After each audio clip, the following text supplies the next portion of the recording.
Hoćemo platu. Plata, drugovi, zna se u petak, nema problema. Plata nema, more biti bitnije, ali sada nema. A kad već nema plata, dokle će onda ljudi čekat? Mogu čekat 5 dana, mogu čekat 10 dana, 10 godina, ali plata nema, a oni nek čekaju. Važno je da si sebe obezbedio u taj peškirić, a što radni ljudi u ovaj kolektiv gladuju, tebe boli uvo. O, Boga ti, pa ovo je bre lopovska zemlja. Spram para imam nekakav odnos ko majka prema svoje dete. Ciment, evo u petak i nema problema. Koji bre petak? Pa prvi sledeći. Nikakav petak nećemo da čekamo. Kuniće više nećemo da jedemo. Jebem ti kuniće. Bože, Đole, što si nervozan. Platu hoćemo i to odmah. Da ti ne dođe crni petak. Ovaj prvi, sledeći. Ima da ga pijem dok mi ne vrati pare. Odraću ga. Ja ću da zovem miliciju. Šta nam to vredi? Dok dođe milicija, njega će pokrije zelena trava, zaborava mog. Ali on je ovaj neki nervozan. Ma sve ću ono razjedem! Prvo moje pare.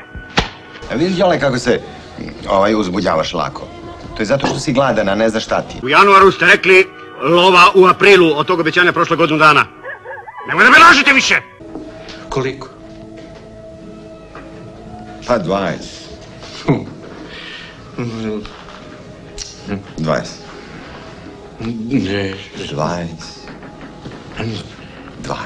Samo čutiš, pa dovatiš motku, pa utri po ludoj glavurdi, dok god se ne opametite, majke vam ga šaševi bezobrazne! Drugovi, krajnje je vreme da se u ovo preduzeće odluči i da se donese odluka. Hoće li ovdje da se ponaša domaćinski? Ili će neko da napipa ćorku? Plata nema. Nisi se javio za reč i ćuti. Dokle će onda ljudi čekat? Prvo moje pare. Pa ti me zajebavaš. Stvarno me zajebavaš, ja mislim nešto ozbiljno. Za mene to najozbiljnije. U ćorku će uskoro da se ide, ko sad u kafanu što se ide. Ko će da ide u ćorku? Ja lovac, na pare. Ja srebroljubac, koji lovac bre, koji je onda ulovio ovolke neplaćene račune.